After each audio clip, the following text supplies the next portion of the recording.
is this: even if people who, let's say, voted for Berlusconi but are strongly disillusioned now, the question is, okay, but who else? What is the opposition proposing?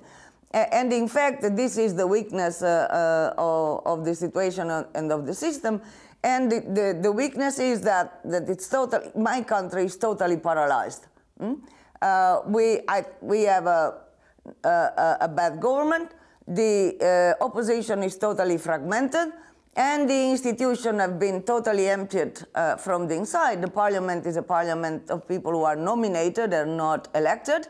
The judiciary is sometimes politicized.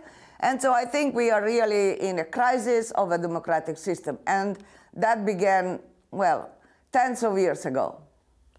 Well, Emma, thank you very much for that update on the situation in Italy. We really thank you for being with us, and we hope to welcome you back very soon. Thank you so much.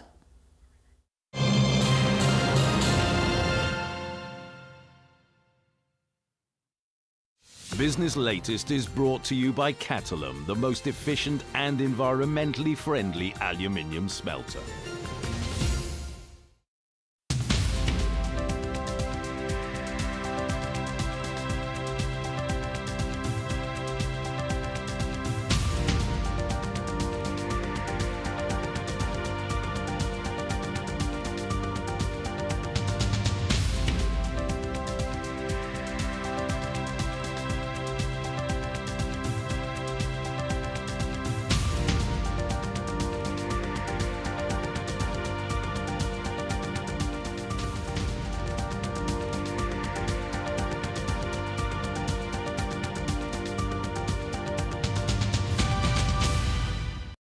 Business Latest is brought to you by Catalum, the most efficient and environmentally friendly aluminium smelter.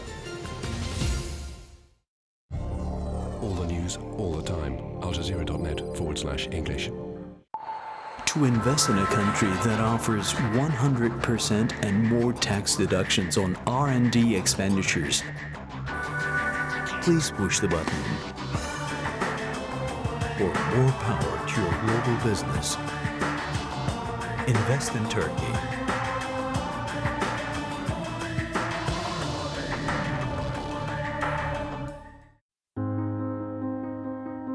It is in the details. A look. A connection. The moments that reveal the truth. Award-winning documentaries from critically acclaimed filmmakers. Witness documentaries to open your eyes. At this time on Al Jazeera.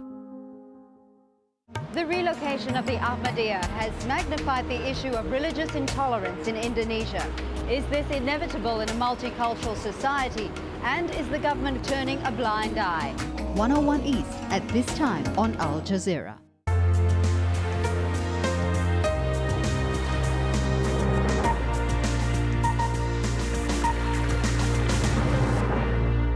This is Al Jazeera.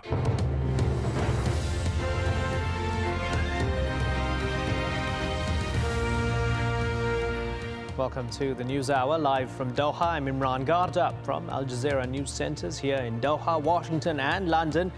These are the main stories. Preparing for a possible showdown with Libyan government forces as thousands of civilians undergo military training in the city of Benghazi. Desperate for help, hundreds of thousands flee the violence in Libya, and the UN is warning of a growing refugee crisis. I'm Nick Clark in Washington, where the top US diplomat warns Libya's future is hanging in the balance. In the years ahead, Libya could become a peaceful democracy, or it could face protracted civil war, or it could descend into chaos. But defense officials warn there is no authorization for any military action, and NATO is split. And I'm Scott Heidler at the United Nations, where the General Assembly just voted to suspend Libya from the Human Rights Council.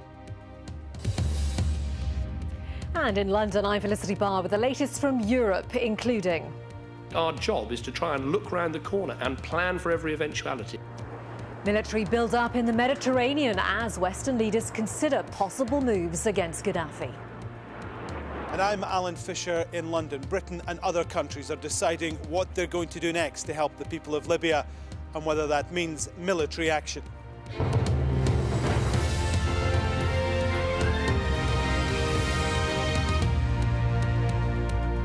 The United Nations General Assembly has suspended Libya from its Human Rights Council, as you heard there. In just the last hour, UN Secretary General Ban Ki-moon warned the situation in Libya and on its borders was a growing humanitarian emergency. He said more than 110,000 people had fled the uprising and thousands more were arriving by the hour. World leaders are heaping even more pressure on Muammar Gaddafi in an effort to force him out. Well, all of this as the situation on the ground remains highly volatile. In AlJazeera, a rebel army officer says military units are preparing to launch an attack against troops still loyal to Gaddafi. In the west city of Zintan, there are reports that Gaddafi's forces are planning to retake it. And in the east, in Benghazi, protesters say they'll keep up their fight. Dan Nolan has this report. A rebel army prepares for war. At locations across Benghazi, civilians gather for boot camp, learning how to move as a battalion and fire weapons in preparation to march on Libya's capital. These people are coming here to help our country become free, and they want to defend our land. They will learn how to fight and use weapons to go and liberate Tripoli. The leaders of these ragtag units springing up across eastern Libya say they already have 5,000 volunteers. Learning to fire military hardware is just part of the job. Ensuring the stockpiles left by Colonel Gaddafi's forces are in working order is also a top priority. Many retired soldiers are overseeing preparations. Teacher and pupil united by a common dream. All people here are one heart and they believe in one Libya. So there is no way in going back. We're going to finish this job. The risks these opposition units still face are high, even in the rebel-controlled east. 150 kilometres southwest of Benghazi, anti-government fighters show off a crater they say was caused by Libyan Air Force bombardment on Monday. Nearby is an ammunition depot full of high-powered explosives. If they manage to drop a bomb on one of these bunkers, the entire area will get wiped out. Residential areas are only 4 or 5 kilometres from here and are home to over 200,000 people. No indication of when this rebel army might move on Tripoli, but a man who served the Libyan leader for the past 4 decades says he knows how it will end for Colonel Gaddafi.